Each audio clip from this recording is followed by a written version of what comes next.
we're comparing sex to food, real sex that is an authentic connection between two people is like whole grains grown from the earth. And then on the other hand, pornography is like fast food. Porn is literally everywhere. And it's not just because of the internet, it's because of the age-old adage, sex sells. And we live in a capitalistic society run by politicians who are run by corporations. And corporations want nothing more than to make a buck. They have no morality. They have no character. They have no integrity. They have bottom lines. When I say porn is everywhere, I mean it's in just about every advertisement. It's all over the entertainment industry, and it's all over the internet in the general traditional sense that we know it to be. And I'm not inherently anti-porn, actually. It's just that most porn is insanely misogynistic, and it needs to be addressed. It trains men, especially young men, because it's targeted to young men, and it's starting to be targeted to young men younger and younger and younger. Even girls younger and younger and younger. It trained them to view women as sexual conquest, as objects of desire, rather than fully autonomous and equal human beings. Men feel entitled to sex, and a lot of times they're not consuming media that shows women as equal counterparts in society, and so they're not learning to value women's opinions. And the only time that they do see women in media, it is when we are hypersexualized and when we are being dominated and consumed sexually by a macho man. You'll also notice how beauty standards are strongly reflected in what men are witnessing in porn. If the porn stars have giant tits or if they have giant asses, then that's suddenly what we're going with as a society. When they get their lips engorged, that's what we're doing as a society as well. It's a big part in the perpetual hamster wheel of desirability and beauty standards in women, because women are so strongly brainwashed to believe that our worth as human beings lies in how desirable we are to men. It's also unrealistic and mostly centered around male pleasure and doesn't even really consider what female pleasure is like, and is totally, I don't want to say totally false in its representation of female pleasure, if there is any, but it's incredibly unrealistic.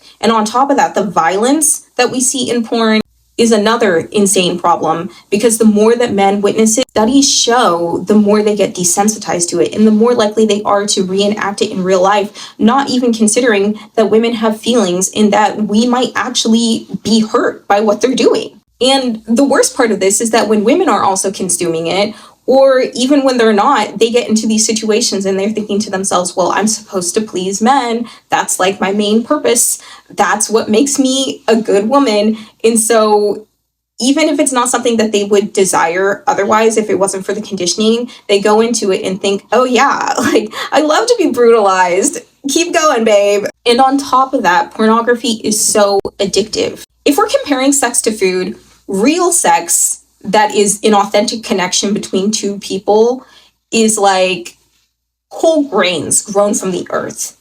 And then on the other hand, pornography is like fast food. And we're only given access to fast food in this society, and everybody has no concept of the fact that real food exists in the first place. And that's what this video is about. The trend that I'm talking about in this video, the pornification of young women and girls, dehumanizes women and girls. It blocks authentic body and sex positivity, and it replaces real liberation with a male gaze-centered version of empowerment. I'm much more inclined to support ethical porn or feminist porn, avenues that show real, authentic, embodied women that aren't putting on a performance, and that also center female pleasure and women as co-narrators of their sexual stories, rather than women as objects of conquest. When Sabrina Carpenter released her album cover for Man's Best Friend, she found herself in hot water with many feminists. The album cover depicts her in an objectively degrading position. She is comparing herself to a dog. Historically, women have regularly been compared to dogs. The main misogynistic insult and slur that we have against women compares us to dogs. And Carpenter is depicted on all hands and knees in a short mini skirt, sexy heels, hair disheveled, mouth agape in a sexy stare, with her hair being tugged by an unseen man. Some feminists denounce the imagery because of its striking resemblance to situations many victims of domestic violence are subjected to. Others were insulted by the fact that she was seemingly calling herself a bitch. There was the cherry on top of the cake of her objectifying herself by claiming the position of a sexy dog rather than a full-grown, embodied, empowered woman. While I do have to admit there were some women who were enraged because they found this album cover to be too sexual, that was not the main objection. But this video isn't just about Sabrina Carpenter, it is about all women at large in the entertainment industry and outside of it.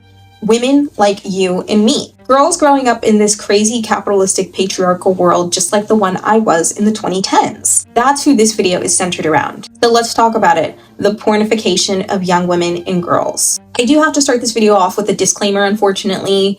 Whenever I talk about this topic, I get choice feminists that don't even bother listening to what I have to say and are already typing away in the comment section about how I'm policing another woman's sexuality, this, that, and the other. My main qualm with these women is that they don't even understand what their sexuality is outside of how it can serve and satisfy men. And especially men who have also been totally consumed by this capitalistic patriarchal society that we live in. To really discover their bodies outside of the context of patriarchy, where women's bodies are viewed as objects to be consumed, and women as people are seen as unclaimed or claimed property. These women don't want true sexual liberation because they don't even know what true sexuality is. Their only concept of sexuality is what patriarchy and capitalism why did I say it like that? Is what patriarchy and capitalism has served up to them on a platter and told them this is what it is. So let's talk about the difference between sexuality, sexualization, versus what I'm calling pornification, but in general is just objectification. In the West, our idea of sexuality, especially as it pertains to women, there is no real understanding of sexuality outside of objectification. That's why there's so much pushback when you talk about this subject, that women are like, I want to be sexual, and they only can understand sexuality to be objectification. They cannot imagine a world or an instance in which their sexuality isn't something to be consumed. Sexuality is something to be expressed and experienced. It is not just a personal, but interpersonal, obviously, and a spiritual experience. And I'm not saying that like in a Christian or even religious way. I'm not pushing for chastity or being pure until marriage or even modesty. I'm not pushing for modesty because people love to jump to that as well. I am advocating for introspection and self-respect, for self-worth amongst women and girls, because the way that we are socialized to view sex strips us of our self-worth and our self-respect, our own autonomy. We don't realize what it is that we're consenting to when we go out into the world having our first sexual experiences. And it's because of the way that we are conditioned to view sex. The way that I like to explain objectification is objectification makes women, especially because women tend to be the subjects, or women tend to be the victims of objectification in our patriarchal society. The way that I like to explain it is objectification turns women into the direct object in a sexual encounter rather than an equal, willing, and active participant. So in other words, it's like, imagine two people in a hookup scenario. Let's say we have a guy whose name is Mark. We have a woman whose name is Martha. They go into the situation together. Mark sees Martha as an object to be dominated. He recognizes logically, yes, this is still a human being, but his mind tells him, because of his social conditioning, women are meant to be dominated, especially sexually. Me making her a sexual conquest makes me a real man. This is strongly linked to my masculinity. Martha has been taught and conditioned that she is meant to be consumed, she is meant to be desirable, and that is where her worth as a woman stems from, whether that be sexually, whether she can arouse a man and get him off, and a lot of times both, if she can be chosen as a wife and build a loving household for Mark. So they go into this situation, and Martha obviously sees herself as a fully fledged human being, but she kind of dulls that down in order to arouse Mark, because that's what she's been conditioned to do. She's supposed to be consumed, right? She's supposed to be dominated. And Martha believes she likes this. You know, it feels totally good. But the thing is, would Mark approach the situation the same way if it wasn't for this Western patriarchal conditioning? Likely not. In pornography, as we discussed before, it reduces women to sex objects rather than full human beings. One of the ways that it does that is it focuses on individual sexualized body parts rather than us as full people. I mean, notice how men in porn are never attracted to women because they've been in a long-term loving relationship. They're never attracted to a woman's thoughts or her aura or her fashion sense. It is always just ass, tits, lips, face card, pussy. Women are thus reduced to their body parts and how those can serve and please a man. When men consistently consume this type of media, they then start to subconsciously or even consciously accept stereotypes about women that we exist and were created solely for male pleasure, that we aren't full-fledged human beings, and that we are only alive to serve men, that we are only supposed to be wives, girlfriends, mothers, that we don't have our own hopes, desires, wishes, feelings, thoughts, just like men. This perspective in pornography totally erases the individuality, complexity, and agency of women, not just in the media, but it translates to our real life experiences. It is a large part of the socialization of men and why they don't want to listen to women's thoughts, why they don't even consider that women have valid thoughts. And then women, on the other hand, when women are consuming this type of media, it leads to self-objectification in an attempt to gain desirability, self-worth, acceptance, love.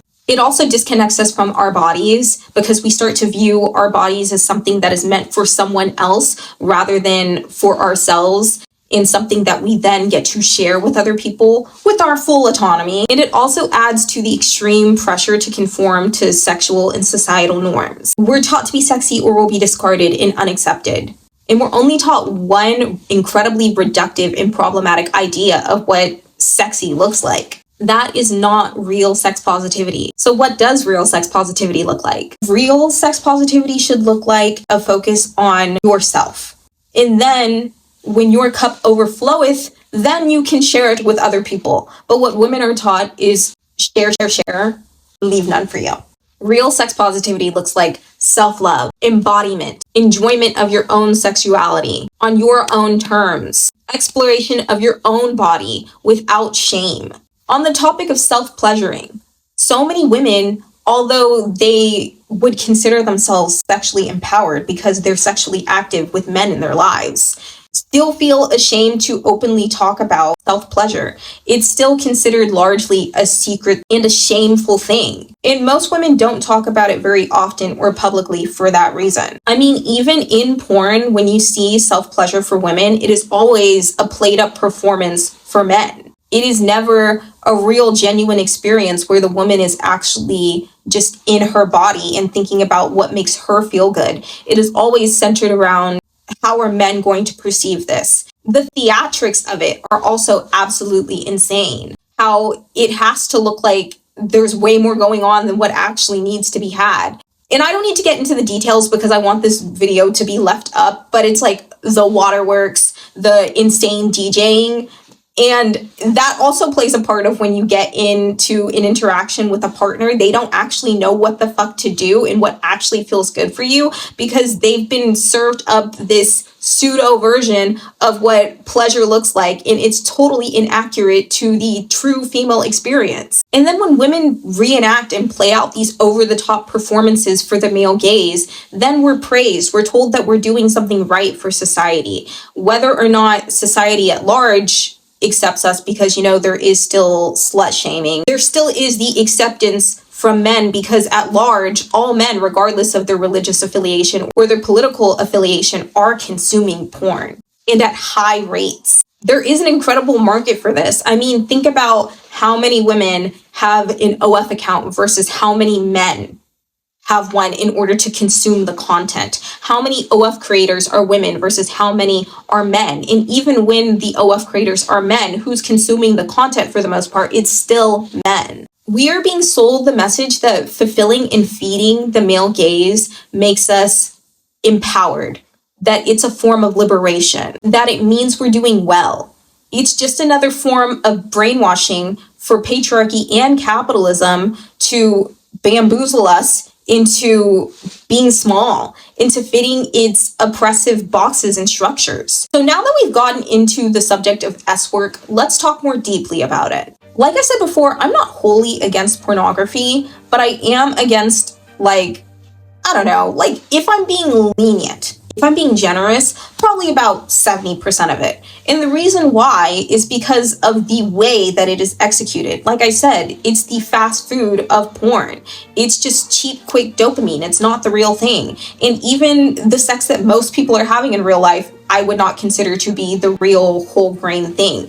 It is cheap reenactments of what everybody is witnessing in porn. That being said, I'm not anti-S-worker. I believe S-work is real work. But also with that being said, I am anti-capitalist. And I think that even if we didn't live in a capitalist society, S-work would still exist. And I'm totally cool with that. But the S-work that would exist is not the type of thing that we are seeing in, again, like 70%, if I'm being lenient, of circumstances. It would be where women are genuinely in charge, and it's not an illusion that women are in charge. Women wouldn't be objectified. They would be an equal active participant. And there'd be a lot less women who feel forced into this industry because they can't make ends meet in other ways. And that's the reality of S-work around the world. The vast majority of S-workers are not these privileged white girls that you see on TikTok and Instagram that are making millions of dollars at the moment that they turn 18 because they have a banging body. The vast majority of S-workers around the world, even in the United States, are forcibly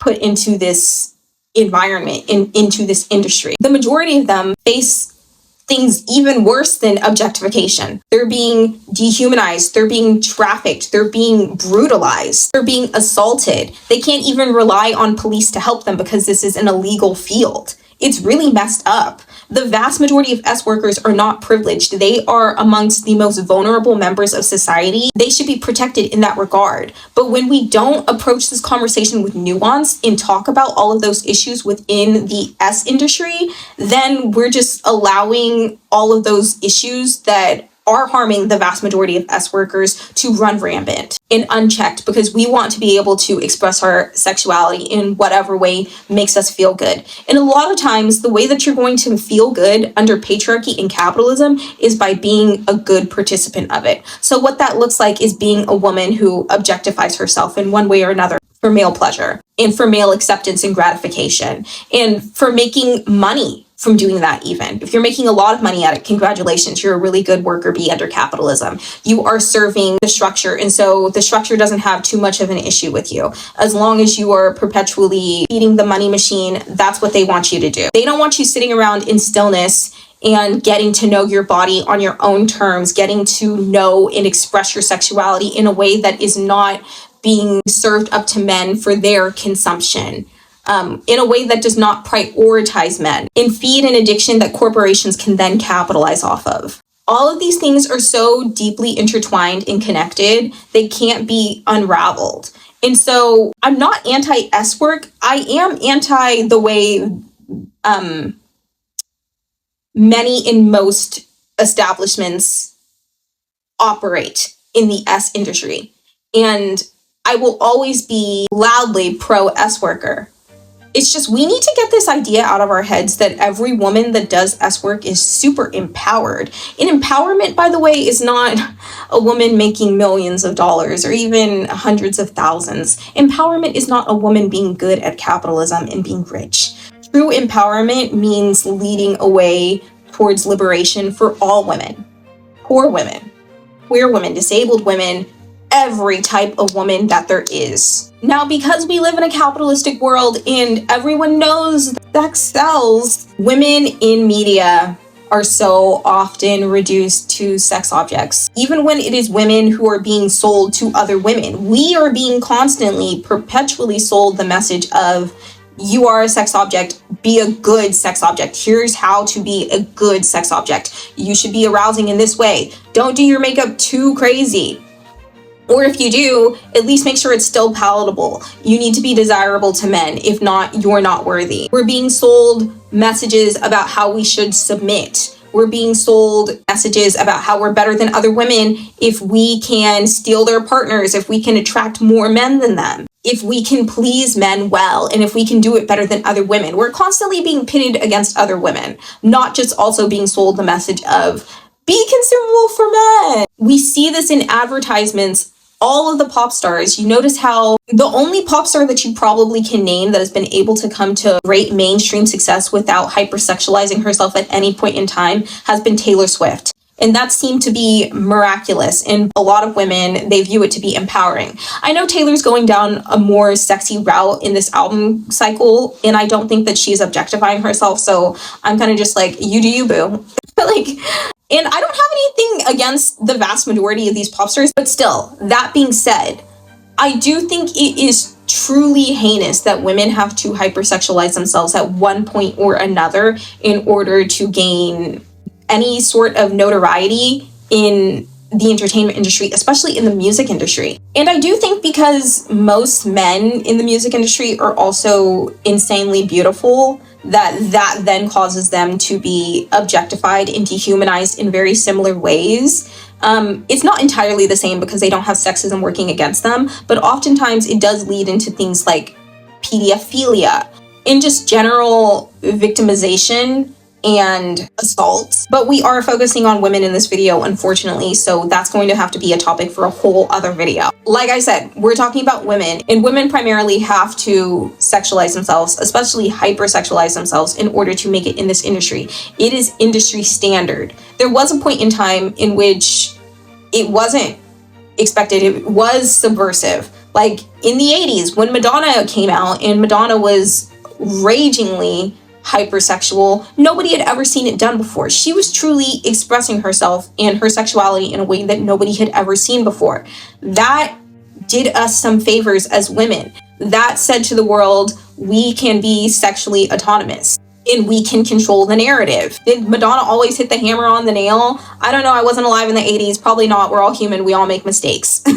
I'll leave it at that. But since then, it has been the industry standard to be incredibly hypersexual. Oftentimes it'll start off with a good girl image, a young girl who's very attractive and youthful, impressionable, unthreatening, and seemingly innocent. This is where the pedophilia comes in yet again. But the young girl is always very beautiful, and men want to see her get wild, but they're being denied that. So it's kind of like teasing. It's just like the teen category in pornography. Men want what they can't have. And when they see a young woman who is covered up just enough that it's not deemed inappropriate for their age by literally everyone that's watching, then they'll secretly, or maybe in internet chats, openly fantasize about this young girl. And then she gets a little bit older, and a couple of album cycles have gone by, and then she has a good girl gone bad era where she's suddenly singing about sex openly and in detail. She's wearing a lot less clothing. She might pull out the leather and lace. She might start wearing a lot more makeup. Her visuals might be of her covered in sweat, of her being touched by lots of men. She's suddenly doing a lot of moaning. She's playing out a lot of things that you see in pornography. Interesting, the correlation here, huh? And men aren't the target audience. They're not the target demographic because they don't listen to women. And when women are singing, that is a form of listening to women. You know, they don't care about women's perspectives, but they are observing with their peripheral view. They're still seeing that the biggest, most successful women in our culture are hypersexualized. That is one of their main representations of what it looks like and what it means to be a woman. And the same thing is true for the women who are consuming this artist brand in their music and are actually listening to it. They're not just consuming the concept and the visuals. They're also listening to the lyrics and absorbing subconsciously, for the most part, the idea that this is what it means to be a woman and that this is what it means to be a successful and desirable woman, because this is the type of person that our society raises to the highest levels that we have to offer, fame and fortune. These women are hypersexualizing themselves, and they are as attractive as society says that you can be to men. They are objects to be consumed. This says to the minds of young women and girls who are impressionable, our brains haven't fully developed under the age of 25, that this is what you're supposed to be. If you want to be accepted by society, if you want to be successful, if you want to be loved, if you want to find a partner, we live in a patriarchal society, most people are looking to build a nuclear family, then this is what you need to be. You need to be sexy. And this is how you can be sexy. And it's just a copy paste of what you see in porn.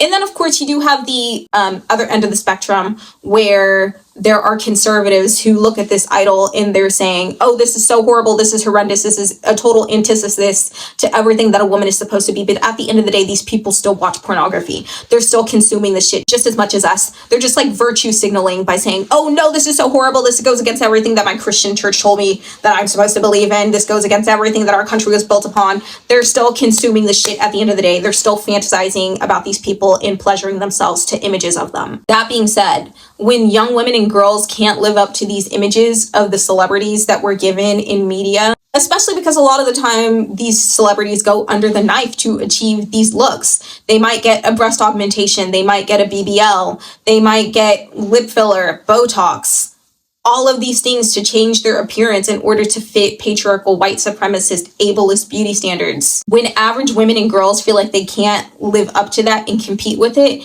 it creates insane levels and loops of insecurity, and the cycle of low self-worth just continues. What's so especially sad about this cycle is that it really does start young. I mean, although these pop stars that I'm talking about are not targeted towards women, everybody listens to the radio. Everybody nowadays is on social media, and we don't have tweens anymore. We don't have tween stars. So it's like the moment that a young girl turns between the ages of 10 and 13, she automatically is watching Euphoria. She's listening to artists like Sabrina Carpenter, Olivia Rodrigo, and SZA. Everyone that people in their 20s and 30s are listening to. And this is not meant for children, but they're consuming it anyway because that's a cool thing to do, and they don't have anyone for them in their own age range like we used to. And on top of that, it starts young in the industry as well. We have these Disney stars who are kind of like in their good girl era when they first get on the scene and they're on Disney Channel. They're fully clothed in innocent and wholesome because they're fucking children, but they're still being looked at in a weird, disgusting, objectifying manner. Not their fault, obviously, just because they're women and girls. They're not doing anything wrong on their own accord, but they're still being sexualized from such a young age. People still want to see them in a sexualized manner, no matter how innocent and pure and chaste they are. And then when they get older, the only avenue that they really know to go down in order to continue to be successful and have a name for themselves is if they become a pop star. And then it's like, well, what do you do in order to become a pop star? And what do you do in order to distance yourself from this Disney narrative? You go insanely hypersexual. And it's like, well, is that even really your choice? Is that really who you are? Or is that who you've been conditioned to be? Especially knowing that these kids are being preyed on at such young ages, that things like the casting couch exist, that there are PDF files working not only in Hollywood, but specifically at these children's networks. And that the way to get ahead is to build rapport with the people running these networks, build rapport with the executives. So these kids are being groomed, they're being conditioned to view their sexuality as an asset, as something to be consumed and something to be exchanged like money. And so it's no surprise really when they grow up, and I mean, they're facing all the same brainwashing as us, as well as the fucked up entertainment industry, and trying to get ahead in that, in trying to not become washed up and thrown away by the time that they're 25, because that could very easily happen to child stars, and it happens all the time. It's like their worst nightmare. By the time they're going down the pop star pipeline in trajectory, of course, they go crazily hypersexual. And now it's not shocking anymore. It's just normalized. And people eat it up. We're just not getting to a point where we're like, oh, I've seen this a billion times. You know, I'm kind of bored. Like, can we talk about something else? Especially because the decenter men movement is going on. And so these stars are going to have to change their tune. But also, I mean, the music industry is totally collapsing as we speak. That's another video. Female artists, no matter how long we've known them, how young we've seen them, are marketed to us based on the adage that sex sells. And it's not even just in the music industry, it is in film as well. Look at Sydney Sweeney. Her whole career is built off of sex sells. And she identifies as a conservative. And she still feeds into this for the sake of making a quick buck. Because she knows as well as us that eventually when she gets past the age of 30, these men are going to get tired of her and find a new, younger, more impressionable, easier to exploit blonde bombshell and project their sexual objectification and desires onto that new girl. So she's just trying to take advantage of her time in the sun, no matter what it means, and make as much money as possible. You know, get her bag while she's got it. And in a world where objectification didn't affect all women, it'd be like, okay, go get your bag, Sydney, sweet, awesome. But all women are oppressed by the narratives that are being fed to us via the entertainment industry. All women, all people are oppressed by capitalism.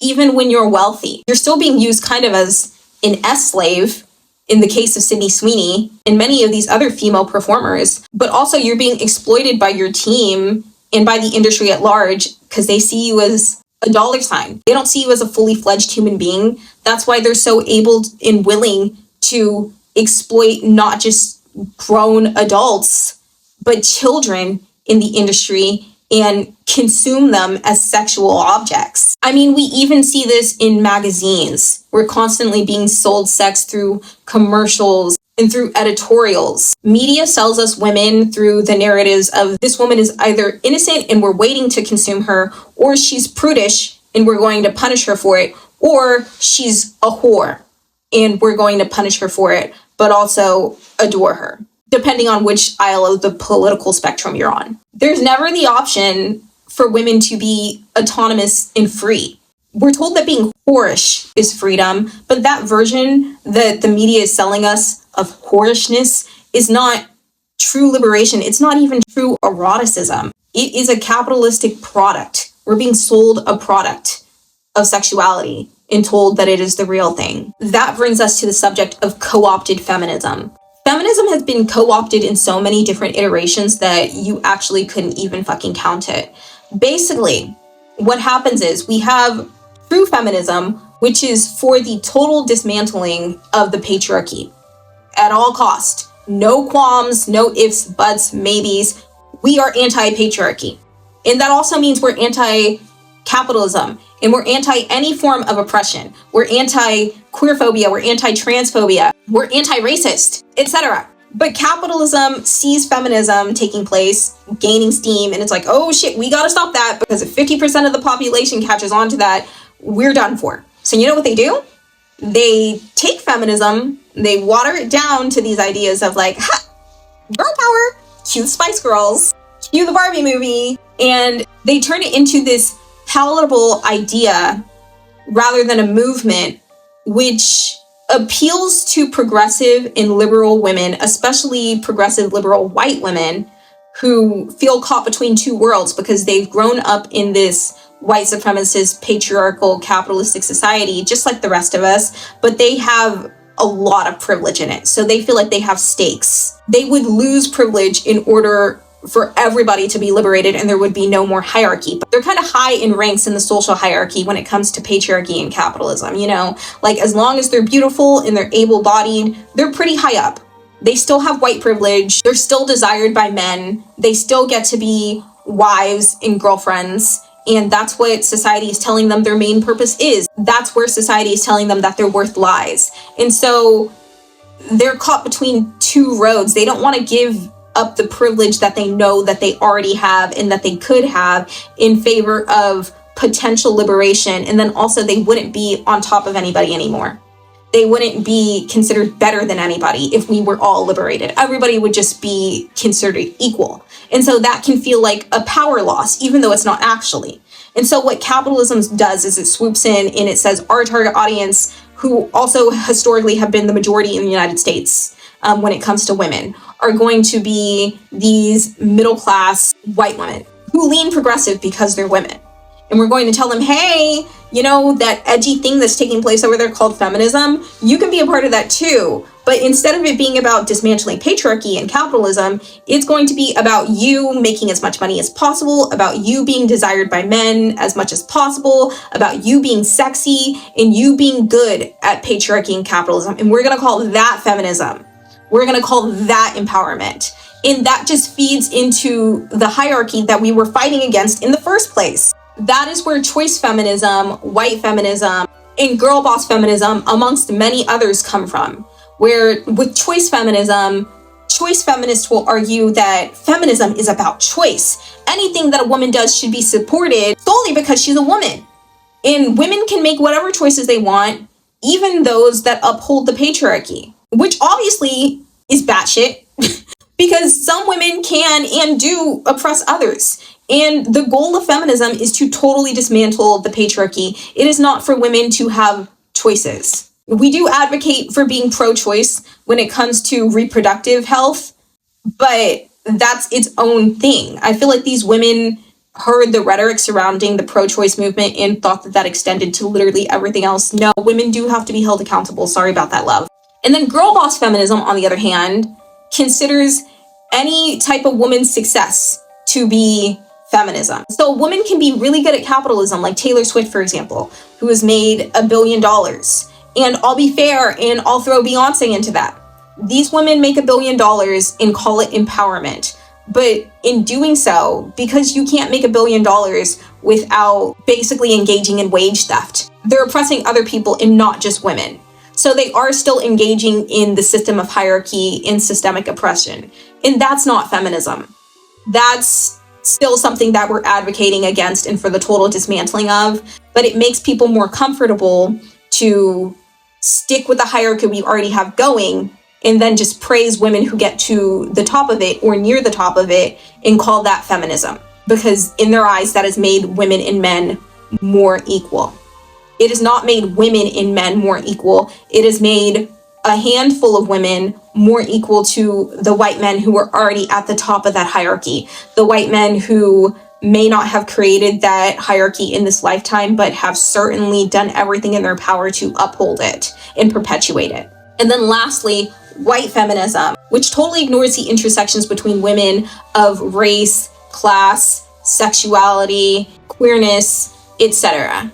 Similarly, what we have seen happen with sex is that sex has been commodified rather than preserved as an experience and an expression of self. We have commodified it and sold it to the masses and told women to turn themselves into objects, into products that can be marketed and that can be bought and sold, whether that be figuratively or literally, as we already spoke about. That is not empowerment. That is blatant oppression. It serves nothing but the male gaze and capitalism, and it is, frankly, sexist. In conclusion, I'll say it again.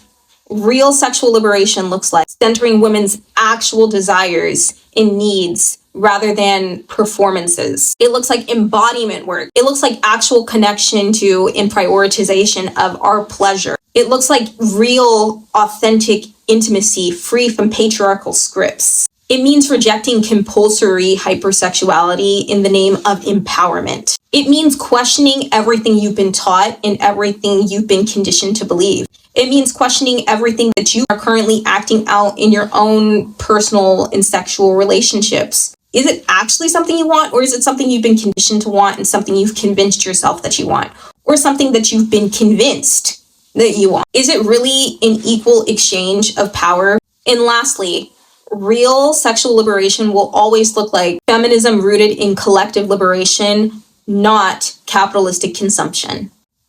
That was a lot. So thank you guys for sticking around for the full video. That was really fun to get out, even though it's kind of a horrific topic. Clearly, I like to talk about horrifying things. So if you also like to talk about horrifying things, then make sure that you subscribe to my YouTube channel and that you follow me on TikTok and YouTube. Yeah, more content like this to come. Comment down below your thoughts on this video, any questions that you have. I do read them. I love to interact with you guys and respond. And I'll see you guys next time. Don't forget to like and subscribe. So much love to you. Bye.